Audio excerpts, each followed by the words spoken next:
দিয়েছিলাম, কিন্তু সমাজ বদলেছে, আমাদের চিন্তা ভাবনা বদলায়।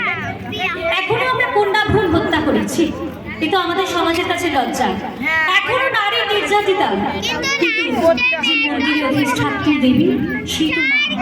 যদি নারীকে কখনো মা, নারীকে কখনো কন্যা, নারীকে কখনো ভগ্নী বলে আমরা মেনে নিতে পারি, তাহলে হয়তো বন্ধ হবে সমাজের দৃষ্টিভঙ্গি, এগিয়ে যাবে নারী সমাজ, রক্ষা পাবে কন্যা ভ্রূণ। সেই ভাবনা মাথায় নিয়ে কবিতার পাঠশালার উপস্থাপনা কবি শুভ দাশগুপ্তের কবিতা আমি সেই মেয়ে।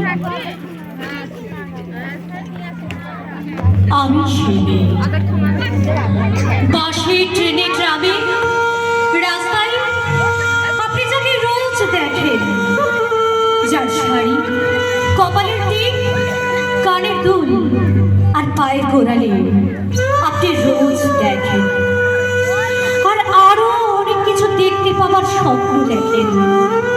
স্বপ্নে যাকে ইচ্ছে মতন দেখেন, আমি সেই মেয়ে।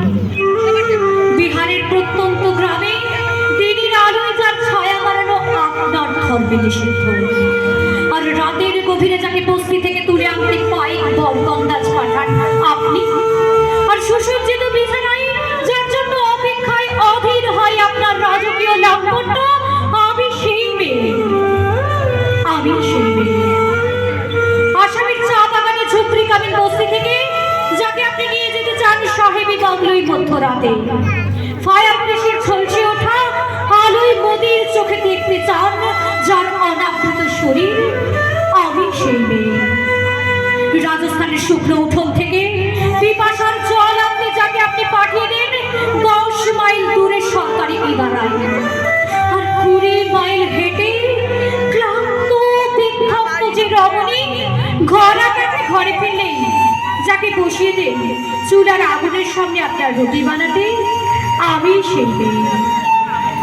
আমি সেই মেয়ে যাকে নিয়ে আপনি মগ্ন হতে চান গঙ্গার ধারে, কিংবা ভিক্টোরিয়ার সবুজে, কিংবা সিনেমা হলে নীল অন্ধকারে, যার চোখে আপনি এগিয়ে দিতে চান ছোটা স্বপ্নের কাজল আর ফুরিয়ে যাওয়া সিগারেটের প্যাকেটের মতো, যাকে পথের পাশে ছুঁড়ে ফেলে আপনার ফুল সাজানো গাড়ি শুভ বিবাহ সুসম্পন্ন করতে ছুটে চাই শহরের পথে।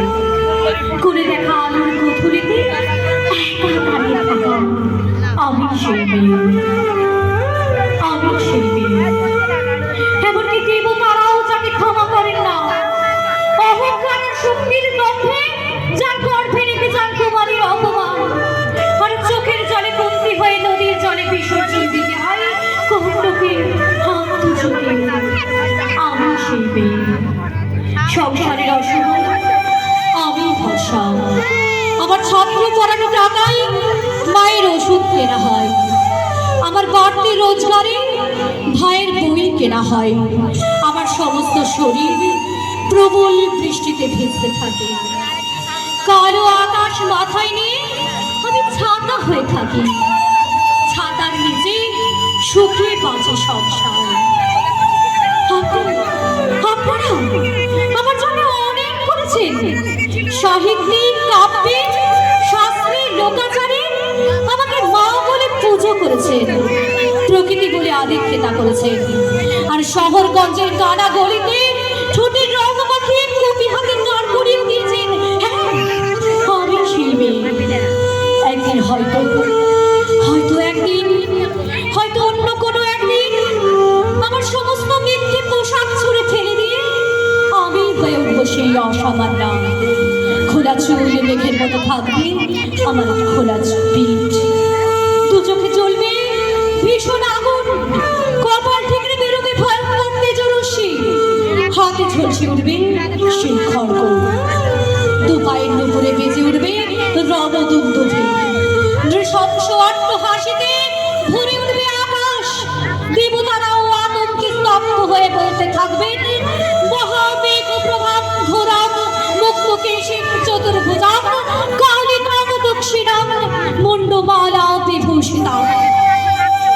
বিভৎস কামানলের মতো আমি এগোতে থাকবো, আর আমার এগিয়ে যাওয়ার পথের দুপাশে মুন্ডহীন অসংখ্য দেহ ছটফট থাকবে সভ্যতার দেহ, প্রগতির দেহ, উন্নতির দেহ, সমাজের দেহ। হয়তো আমি সেই মেয়ে, হয়তো হয়তো বা হয়তো বা হয়তো বা হয়তো বা